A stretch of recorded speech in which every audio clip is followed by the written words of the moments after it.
पवन digital recording studio Bakhtiyarpur.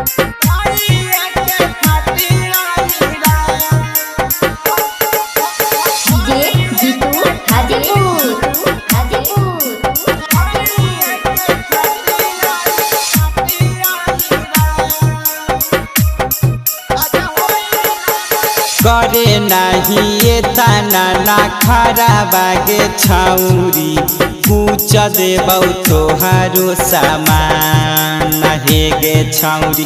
करे नहीं ये ताना ना खरा बागे छाउरी पूछ देबौ तोहारो सामान। अगर होई ना बरदा सजावा लेताऊ के छाउरी धोई के खटिया हीरा।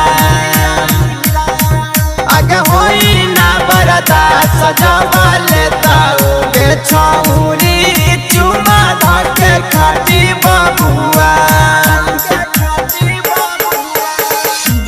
जीतू हाजीपुर।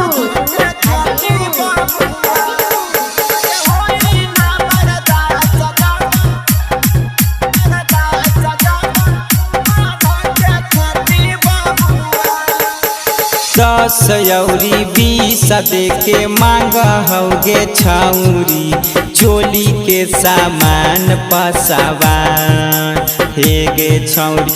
10 यौरी 20 दे के मांग होगे छाउरी साउजिया बनिया पसावा।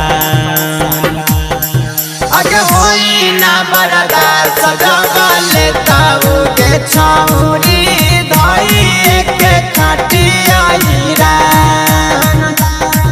अगर होई ना बरदा सजावा लेताऊ के छाउरी चुमा धके खटी बबुआ।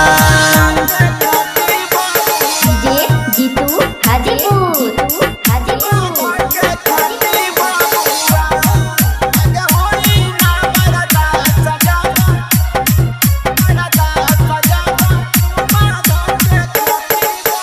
मारा हौ नजरिया सुन लेगे छाउरी पंडित जी के संगे भूमिहार।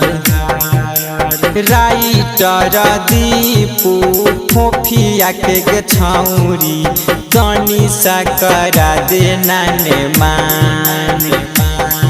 अगर होई ना बरदा सजावा लेताऊ के छाउरी चुमा धके खटिया हीरा।